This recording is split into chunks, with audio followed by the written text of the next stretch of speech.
Artificial intelligence విషయంలో China ఏంటంటే నియంతృత్వ దేశం కాబట్టి వాళ్ళు ఏదైనా నిర్ణయం తీసుకుంటే ఆటోమేటిక్గా సచ్చినట్టు అమలు చేస్తారు తప్పించి దానికి వ్యతిరేకంగా ధర్నాలు రాస్తారోకోలు అది చేయడానికి వీలు లేదని ప్రజా నిరసనలో ఏమీ జరగవు. ప్రజా పోరాటాలు, ప్రజా సంఘాల ఆరాటాలు ఇట్లాంటివన్నీ ఉండవు అక్కడ.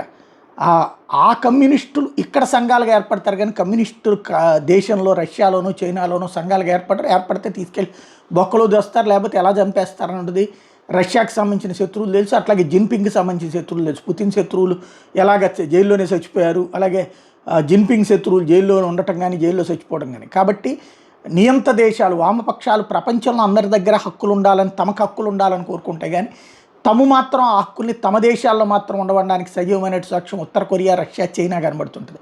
అయితే అదే సందర్భంలో ఈ మంచికి వాడినప్పుడు పనికొస్తుంది, ప్రయోజనం అవుతుంది. దానికి సాక్ష్యం చైనా చేసుకొచ్చినటువంటి ఇప్పటికీ ప్రపంచంలో 2వ స్థానానికి రావడం అంటే అదే ఒక అద్భుతం సాధించినటువంటి. ఇప్పుడు ఆర్టిఫిషియల్ ఇంటెలిజెన్స్ని అన్ని యూనివర్సిటీ డిగ్రీలో పెట్టేసి పాత డిగ్రీలన్నిటి పక్కన పెట్టాలని నిర్ణయించింది. దీంతో 12,000 యూనివర్సిటీ డిగ్రీస్ని నిషేధిస్తూ కొత్త డిగ్రీలని ప్లాట్ఫామ్ని ప్రిపేర్ చేయమన్నటువంటి ఆదేశాలు. అంటే లైక్ మన BA, BCom, BSc ఇట్లాంటివన్నీ పక్కన పెట్టి బీటెక్లు, గీటెక్లు ఇట్లాంటి వాటిలో తీసేసి ఇప్పుడు AI ఆధారిత కోర్సులు పెడుతోంది.